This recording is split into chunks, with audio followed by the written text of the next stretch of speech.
Hi, this is Algebra 1, Topic 3, Lesson 6, Analyzing Lines of Fit. This is the last lesson of this topic.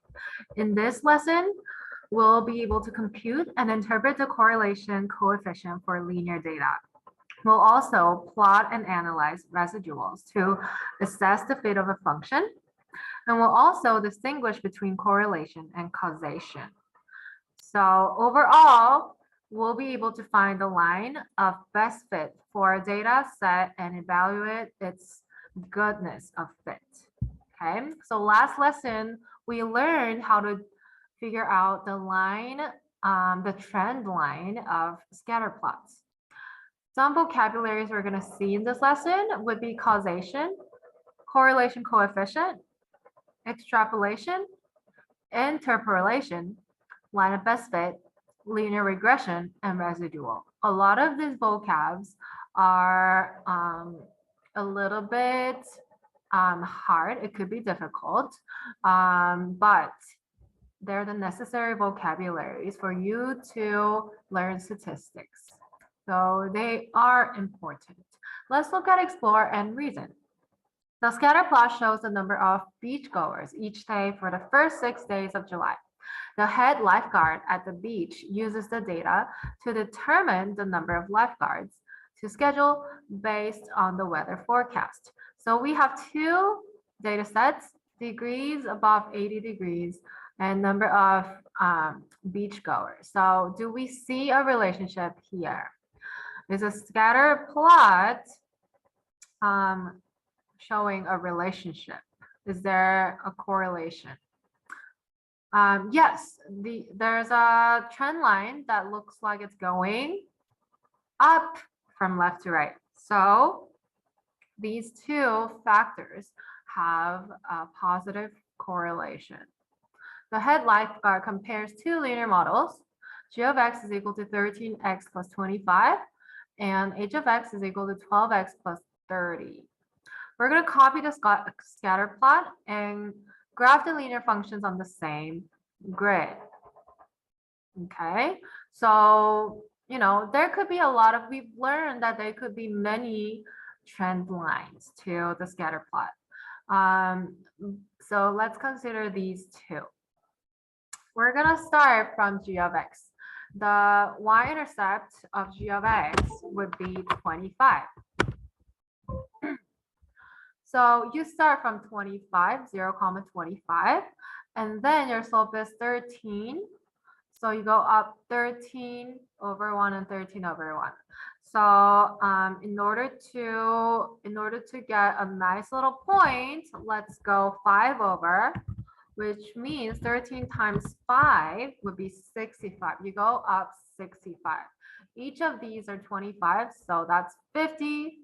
And then 65 would be about here.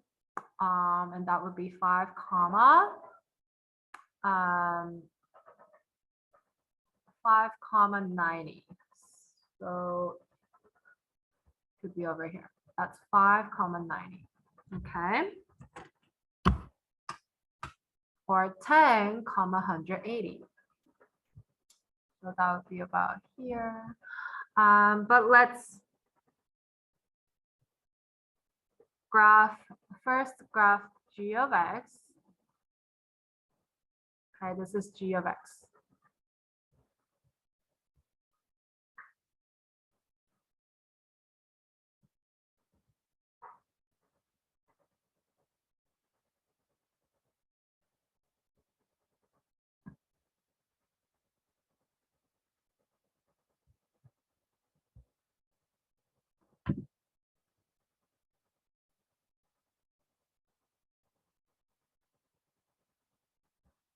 Okay, that's more accurate. That's g of x. Okay, and then h of x should be 12x plus 30. So start from 30, that's 25. 30 should be around here. And then 12 times 5 is 60.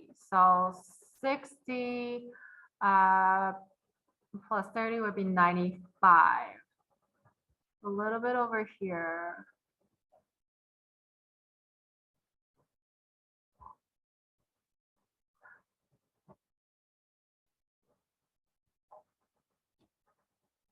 right? So that would be 5 comma 95. So from your sketch, for as far as we see, these two lines are very similar, but it might not be accurate if you sketch it by yourself. So why don't we sketch using decimals? Okay, let's double check. So we're gonna first sketch the graph 13x plus 25, and another one 12x plus 30. Okay, so it looks almost parallel, but they're not. They have a different slope.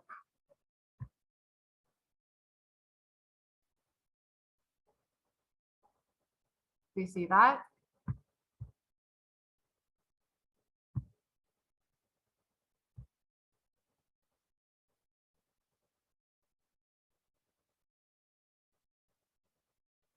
Okay, let's zoom out. X could be -10 to 10. Y could be 0 to 300.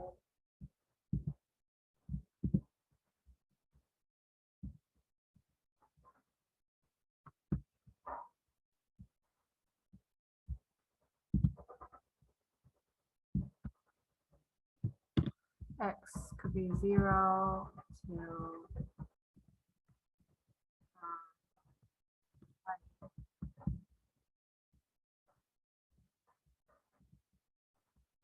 Y could be 0.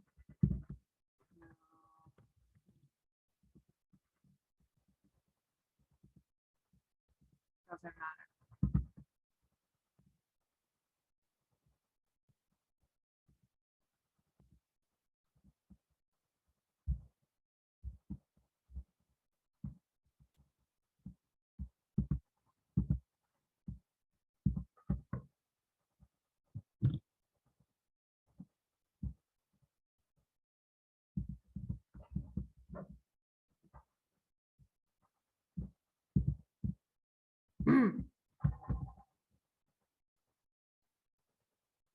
Okay, there we go.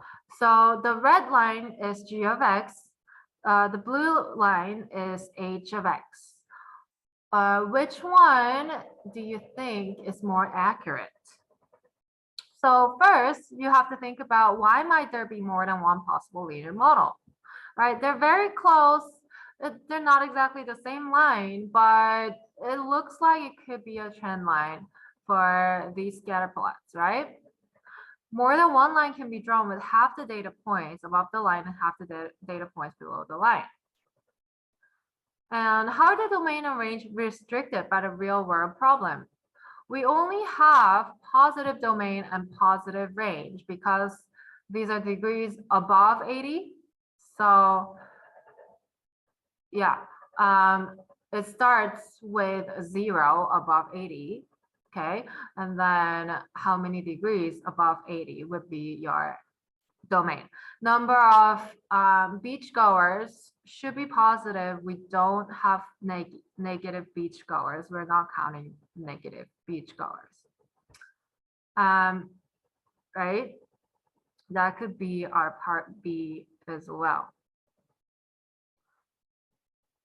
So first, we copied the scatter plot and graphed the linear functions on the same grid. Okay. Copying the scatter plot means you have to identify the points. The first point seems like it could be 2, comma 30. Okay. And then second point seems like you have 2.5, comma 50. And then 5, comma 75. And you have that's about 8, comma 120.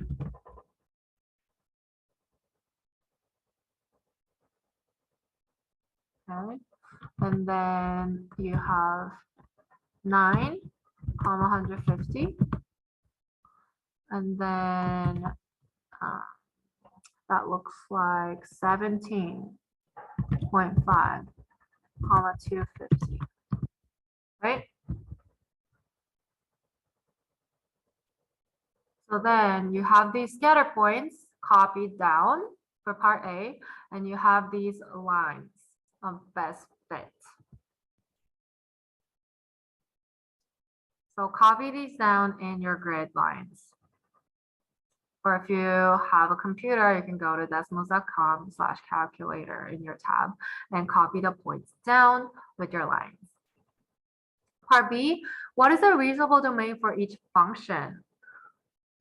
First, it has to be positive because we're counting above 80 degrees Fahrenheit.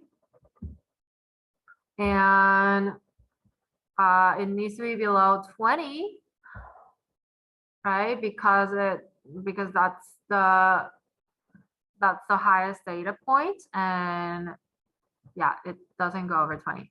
So we can say it's reasonable to have x between 0 to 20. Explain. Because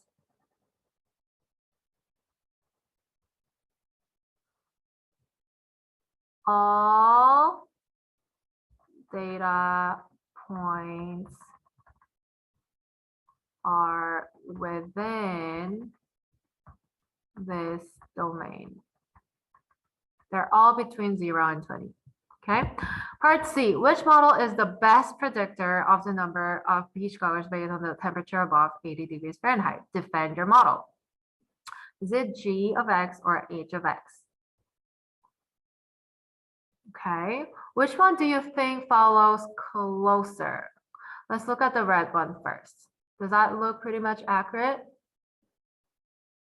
Okay, yeah. What about the second one, the H of X? That one also looks accurate, but what do you think is more accurate? This H of X or G of X? G of X or H of X? Okay. So which do you think would be dividing them into half? Which one is the more balanced out? This one or this one? Okay, the blue one seems like it's tilting a little bit to the right, like downwards, right?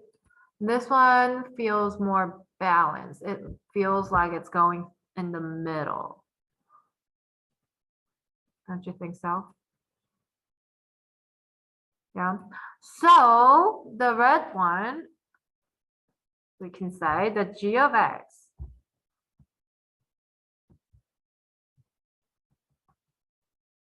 is a better predictor because it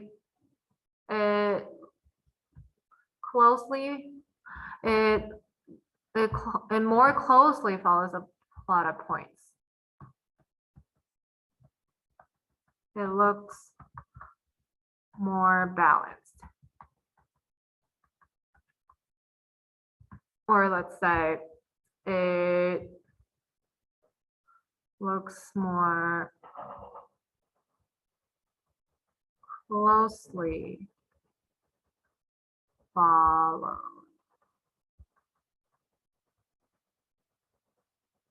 the points.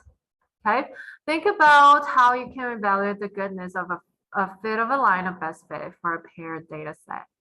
Example 1, find the line of best fit. A linear regression is a method used to calculate the line of best fit. A line of best fit is the trend line that most closely matches the data. We're not going to use a graphing calculator since not all of you have a graphing calculator. We're going to use decimals.com/calculator. So if you have a computer, go ahead and type in decimals.com/calculator. Okay, and you will have this graphing calculator on your web, and it's free. You're going to enter the data into a graphing calculator, which is your decimals. So how do you enter the data? you can plot points using parentheses and coordinate points, just like I did on the previous example. Okay, so you can follow and map all the points in your decimals, 1, 30, 2, 55, 5, 75, and so on. 130, enter, parentheses 255, enter, 575, enter, 820, enter, 945, enter, 17,250, enter. Okay, you can't see the points because these grid lines are too short. So you're going to adjust your scales. Your X values are from 1 to 17. So maybe from 0 to 20 would be a good one. And then Y-axis, your values vary from 30 to 250. So maybe from 0 through 300. And now you see the points. You see that? Okay, these are the scatter points you have. Step 2, what do? Perform a linear regression. Okay, in the graphing calculator, you need to find the button linear regression. It's spelled LINREG. Okay, in order to use linear regression, you have to use the table on your top left corner. Instead of plotting all the points all together, we're gonna use this table. So click add and table, add the table. X is going to be all 2, 1, 2, 5, 8, 9, 17, all your domains. And your Y would be your values for Y, your range. Okay. You can use the, once you have the table, you can use the zoom fit icon here, this one, so that it fits the screen for you. Okay, it automatically adjusts your graph settings window to best display your data, and it shows all the points. And once you have all your data in the table, you can enter the regression model you want to try. So you have to try and see which line would be the best. For a linear model, which you're going to use the linear equation. Okay, in order to get your settings in your decimals graph, please type in Y1 and it will automatically give you Y sub 1, and then a wave, then MX sub 1 plus B. And then it automatically gives you all these settings. Okay. So there's a lot of statistical words here. M, of course, represents your slope. B represents your y-intercept. And it looks like your B is 17.588, which is your y intercept, right? So that's 0,17.588. And your slope looks like it's 13.5588. Okay, so it gets your line of best fit for you. So here you can see the values for the variables in your model, right?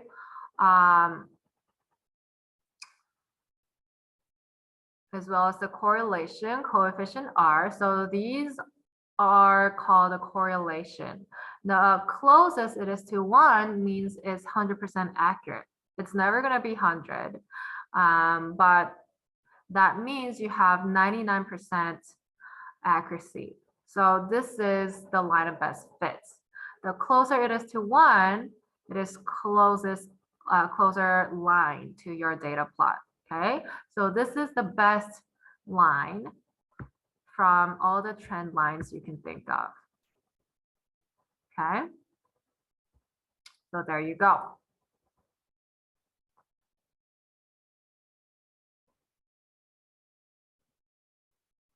Right, so instead of using calculator, we use Desmos calculator in order to plot the points and graph the line of best fit. Let's try number 1. We're going to use the linear regression function in this data table to find the equation of the line of best fit of the data in the table. So first step, put all the values of the table in your Desmos graph. Okay. So let's get another tab. So come back when you're ready. So you're going to add the table from the adding button on the top left corner. And then you're going to add all the domains 1, 2, 4, 5, 7, 8, 9. And your range 5.4, 6.1, 8.1, 8.5, 10.3, 10.9, and 11.5. And then click the zoom fit button so that it automatically fits the screen for you. Those are all the data points you have. And then what do? You type in the linear regression, the best fit line equation. Okay, use Y1, and then the wave, it's usually the button for the wave is usually in front of your number 1 button. M, it means it's equals to, and it represents a line, but this is going to find multiple lines in the best line. Okay, mx of 1 plus b. Okay, the black line.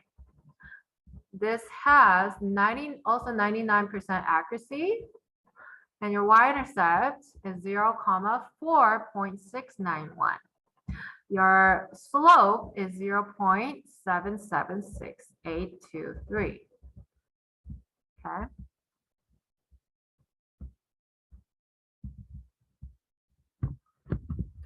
So there you go.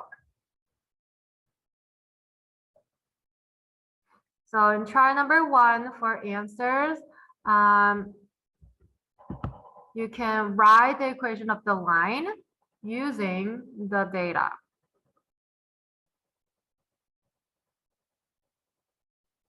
Okay, you learned that it's the line of best fit would be y equals, what's your slope? 0.78. Let's round it up to the hundreds. Okay, 0.78 x plus 4.69. Okay, that would be your line of best fit. Let's look at example 2. Understand correlation coefficients. What does the correlation coefficient reveal about the quantities in a bivariate data set? When you perform a linear regression using technology, you're also given the correlation coefficient. The correlation coefficient, the R, there's an R square, and the R is the correlation coefficient, is a number between -1 and 1 that indicates the direction and strength of the linear relationship between the two quantitative variables in a bivariate data set, a set of data that uses 2 variables. Okay, when the correlation coefficient is close to 1, like I mentioned before, there's a strong positive correlation between the 2 variables. So if it's closer to 1, the closer it is to 1, it's very strong and it's a positive correlation. The closer it is to -1, it's also very strong and it has a negative correlation. So either 1 or -1 is perfectly strong. Okay. we've learned that there's a positive correlation and a negative correlation depending on their slope and the trend line's direction, right? So the closer it is to 1 or -1 would be the stronger correlation.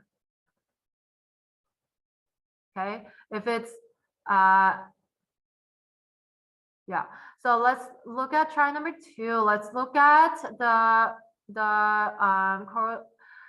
the correlation coefficient and see if it's a strong line of best fit or not. Okay, can you look at these values and interpret what they mean? Interpret what they reveal about the data it describes.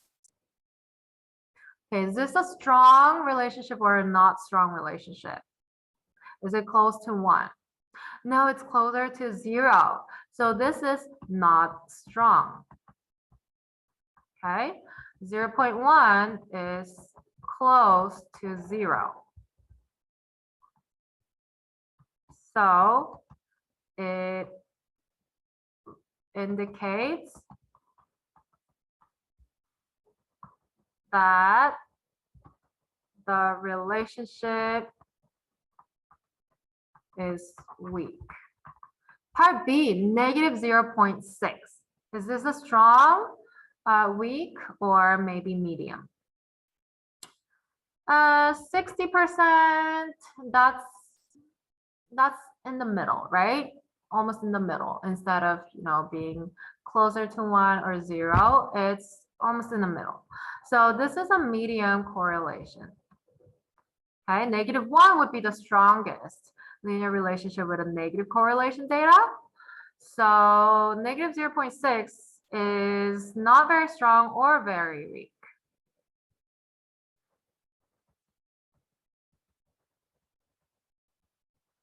Strongest for a negative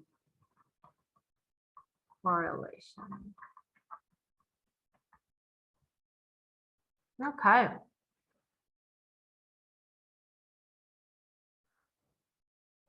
Let's look at the next page.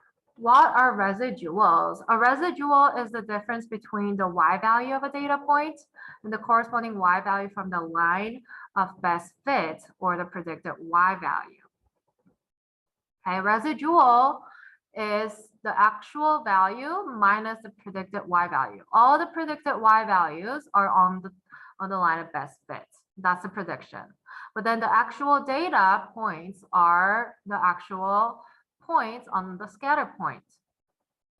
Okay, so residual plus shows how well a linear model fits the data set. If the residuals are randomly distributed on either side of the x-axis and clustered close to the x-axis, then the linear model is likely a good fit.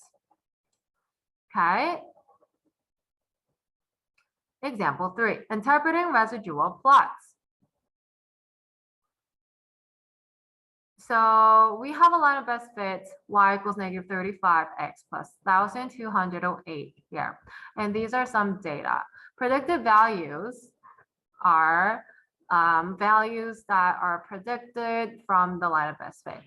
Residual means how far away it's from the actual point. Okay, so obviously -1 is a lot closer than -48, right? -48 is way further away, right? So in order to plot them, we're gonna plot the points of the predicted values. And then so 0, 1,208, 1, 1,173, and so on. Okay, these are the x value. Predicted values are going to be your y values. And then the actual points are students. And then the residuals are the distance between those.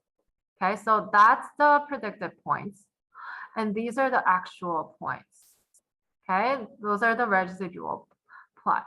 The residual plot shows the residuals randomly distributed above and below the x-axis, somewhat clustered close to the x-axis. So the linear model is likely a good fit for the data. So even though like the scatter points for the residual plot looks like it doesn't have a trend line.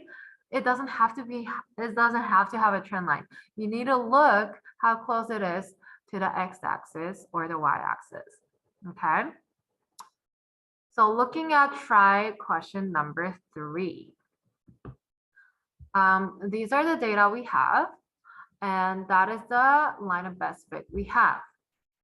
Looking at the graph, can we find the residuals and plot them to determine how well this linear model fits the data? Okay, residual, remember, it's a difference between the actual y value and the predicted y value from the line of best fit. So look at, these are the actual values. And then these are the predicted, you can get predicted points from there, right? So then if you have 0 in your equation, y equals 1.44 times 0 plus 877 would be just 877, right? So you have 0,877, and that's predicted value. Your actual is 832. So 877 minus 832 is negative, wait, that's 45, right? In order to figure out the residual, you have to subtract the actual one from the predicted. You have to subtract the predicted one from the actual one, and that's negative 45. So that is your residual. Okay, the actual minus predicted, and that is your residual. Okay, so plot your points, plot your residual points. Your residual point for 0 is 0, negative 0, negative 45.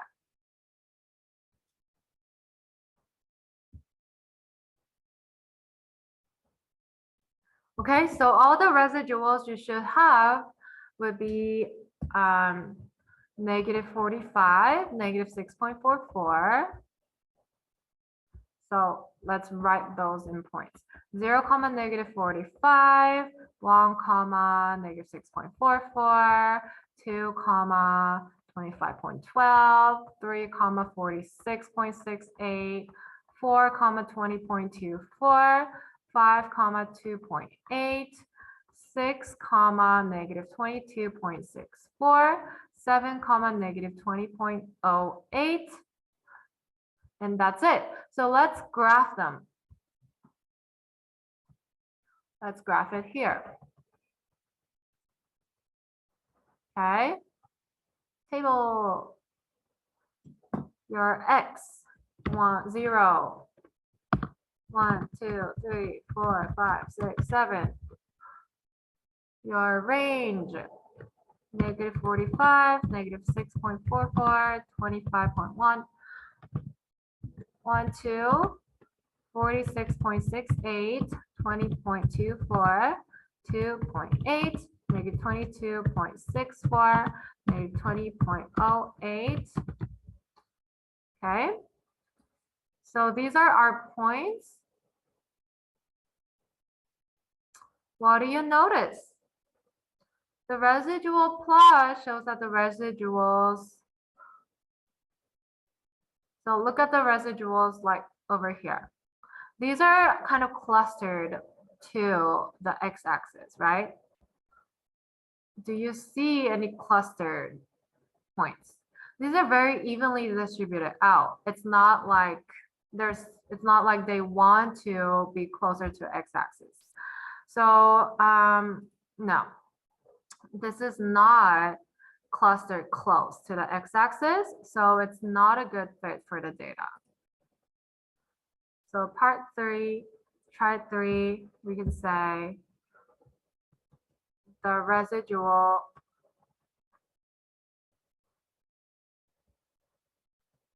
are not clustered close to the x-axis.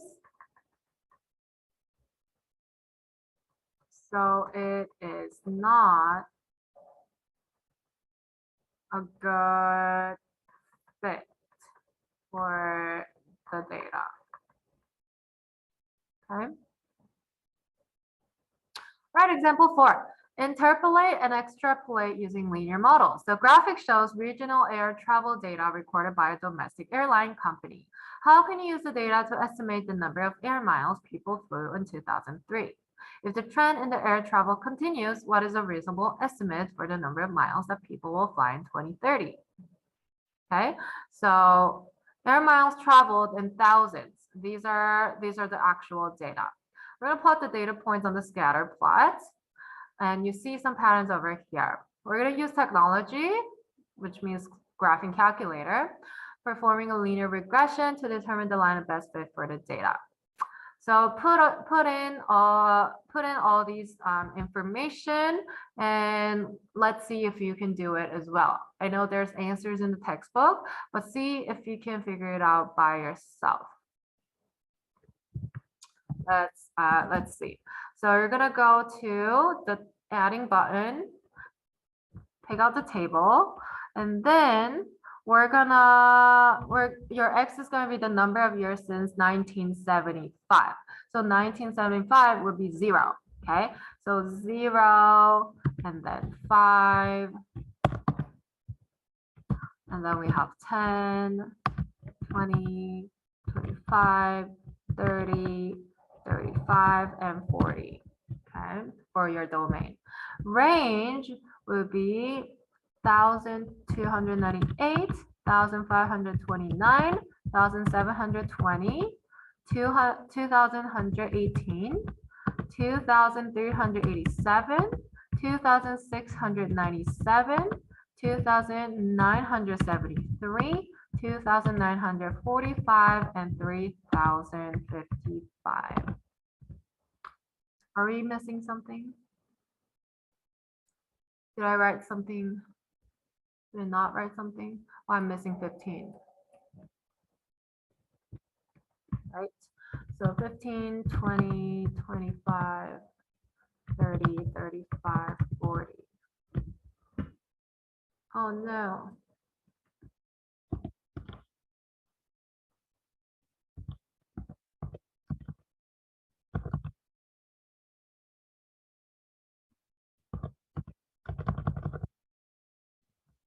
Okay, do it again.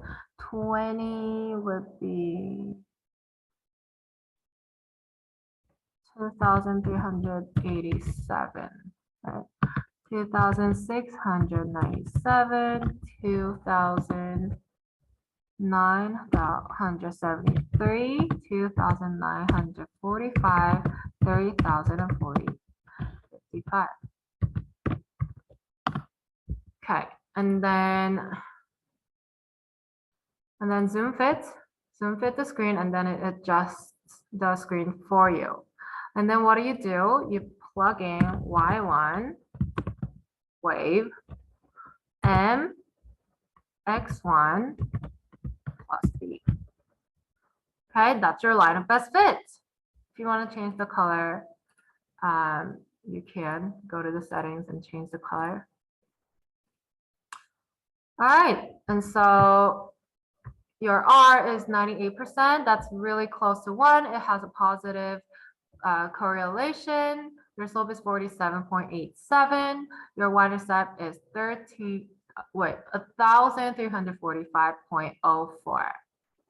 Okay, so going back to our textbook, did we get the equation right? Yes. Our slope is exactly 47.87. And our y-intercept is exactly 1,345.04.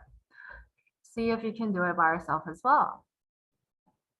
Okay, so interpolation is using a model to estimate a value within the range of unknown values. Interpolate to estimate the miles people flew in 2003 or 28 years after 1975. So using the equation, you plug in 28 into X, and then you figure out that it's gonna be about 2,685.4.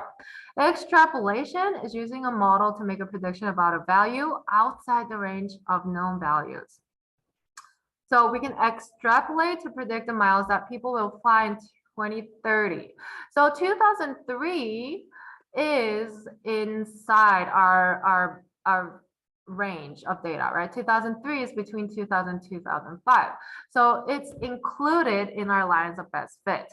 But extrapolation here wants us to predict the miles that people will fly in 2030. So that's a 2030 is like way out of our data range, right? It's gonna be bigger than our biggest endpoint over here, the highest point, right? So interpolation happens inside our data range. Extrapolation would be outside our data range. And then we'll interpret the data and say, oh, using the model, we're going to predict that people flew about 2,685,000 air miles in 2003 and will fly 3,978,000 air miles in 2030. It's not as reliable as the estimate for 2003 because the trend may not continue. Like in real life, COVID happens, and of course, we have a decrease of flights and the distance traveled, right? So it doesn't always give us the correct answer or a close answer because you never know what will happen in real life. But this is a good method to predict using the patterns by experience. Number 4, using model from example 4, we're going to estimate the number of miles people flew on the airline in 2012. So 2012 is how many years after 1975 is what you want to plug in, substitute for your X value, right? So 2012 is over here. 2010 is 35 years after, so 2012 should be 37 years after. So plug in 37 into your equation. You should have y is equal to 47.87 times 37 plus 1,345.04. And you can also use the graphing calculator to plug it in.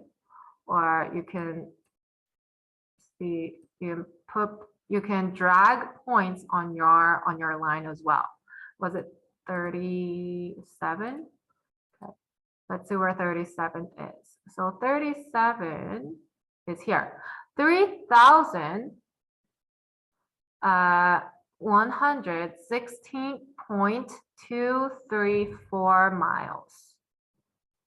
3,116.234 miles would be our prediction using the trend line. Okay, that would be about 3,116.23 miles. Okay, let's look at example 5, correlation and causation. Causation describes a cause and effect relationship. A change in one variable causes a change in the other variable. Okay, so if you look at two variables, one should be a cause, another should be an effect, another could be an effect. So depending on your X, your Y could change, right? Let's look at the example. A student found a positive correlation between the number of hours sleep his classmates got before a test and their scores on the test. Can he conclude that he will do well in the test if he goes to bed early? Let's see. We have a positive correlation. The more hours of sleep it seems like we get higher test scores. So can we say he will do well on the test if he goes to bed early? To determine whether two variables have a causal relationship, you have to carry out an experiment that control for other variables that might influence the relationship between the two target variables. Okay, he cannot just conclude he will do well if he goes to bed early because you have other variables to consider too. not just these two, right? Yes, it does have a positive correlation, but is it really because of sleep? Really, other variables like the time spent studying or proficiency with the content could affect how well he does on the test, right? This could be a math test, that could be a social studies test, that could be a different test. So part B, lifeguard notices that as the outside temperature rises, the number of people coming to the beach increases. Can she conclude that the change in temperature results in more people going to the beach? So we see a positive correlation. We have to think about our variables here. Can we have other variables that could affect the relationship between those two? She did not carry out an experiment or control for other variables that might affect the relationship. These include weather forecasts and time of year. So she cannot conclude that the only reason that more people come to the beach is the outside temperature. What if it rains? What if it's sunny, right? Yeah. So let's think about try number 5. The number of cars in the number of cities shows a positive correlation to the population of the respective city. Can it be inferred that an increase of cars in a city leads to an increase in the population? Defend your response. So are there any variables that you could consider instead of just these two?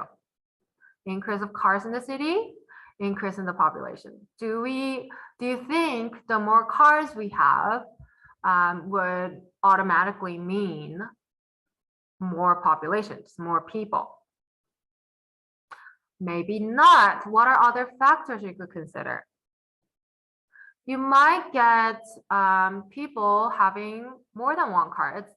People are not going to be limited to one cars, or you might not have a car. You might not own a car, and your population could still increase without the increase of cars, right? So no, but you have to reason it out. You can say it cannot be inferred that an increase in cars leads to an increase in the population, because there are a number of things that may be contributing to the increase in population, like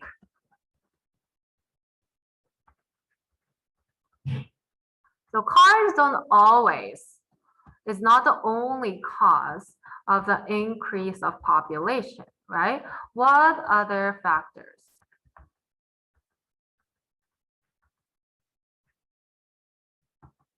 Maybe people moving or immigrants. Population, such as moving, immigration, or people having bikes, or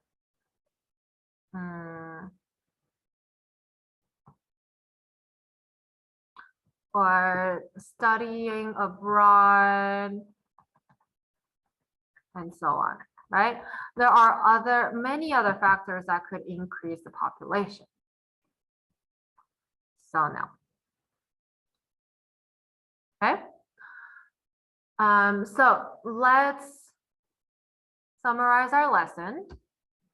Okay. Linear regression is a method for finding the line of best fit or a linear model for a bivariate data set. A residual plot reveals how well the linear model fits the data set. If the residuals are fairly symmetrical around and clustered close to the x-axis, the linear model is likely a good fit. So how is the line of best fit useful? The line of best fit can be used to predict other values not given in the data set. Okay, so that was our last lesson of the topic, analyzing lines of fit. Great job, everyone. Thank you for watching the video. Bye.